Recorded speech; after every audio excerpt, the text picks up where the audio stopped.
what are the themes that Pixar goes back to again and again, and why do they do it? I was going to touch on this when you talked about me and you crying like children. I think one of the crucial reasons that that happens is the themes they choose. If you think about, Disney movies or in general movies we see, they don't always touch on the themes Pixar talks about. Pixar talks a lot about death, Yeah, they do. about age. Yeah, and not even like the Lion King way, where Lion King has a death in it, but it's a coming of age story. Toy Story 3 is about aging in a way. It's about letting go. Yes. Yeah, Right. it's about time not coming back. Um, Inside Out is about depression. It's about the cost of having complicated emotions and how life will never be as simple as it was when we were children.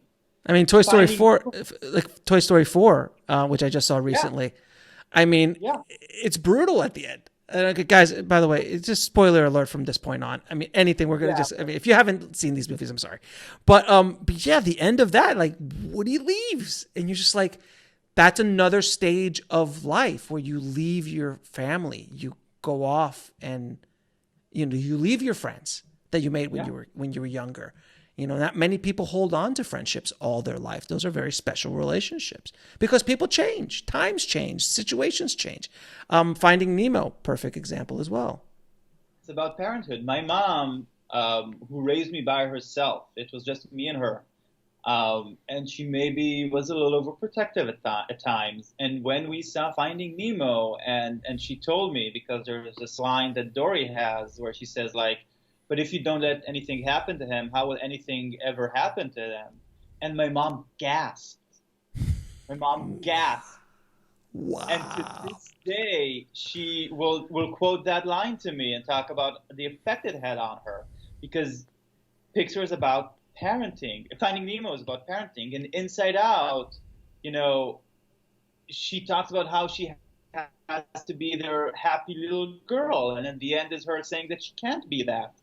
Those are things that few filmmakers, much less in a commercial, children-oriented, high-budget, film, will dare touch and dare touch so honestly.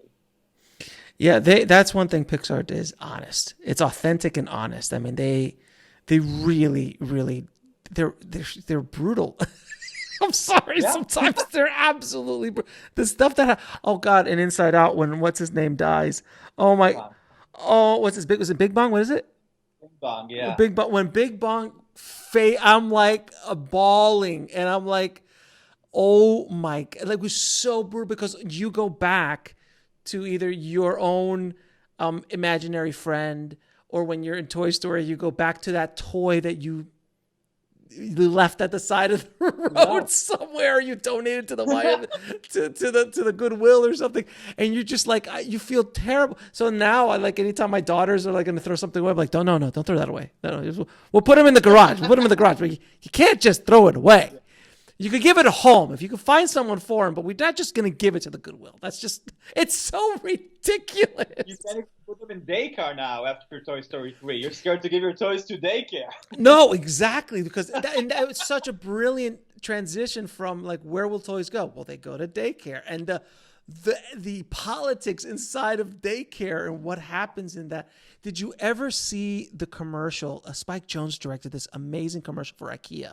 It was years ago, and it was the story of a lamp, which just makes perfect sense here. It's exactly the same lamp from Pixar. What are the I forgot the name of those lamps, but you go through the life of this lamp with this person. Like, oh, it's wearing this, and the different things that happen, and at the end, she unplugs it and puts it on the side of the road, like in the garbage, like in a city, like right there, so it could be thrown away, and then a new lamp gets put on, and then you they start like closing in on this lamp. There's no dialogue in the entire thing, and you just start closing in, and you feel horrible for the lamp until this guy walking by goes, "What's wrong with you?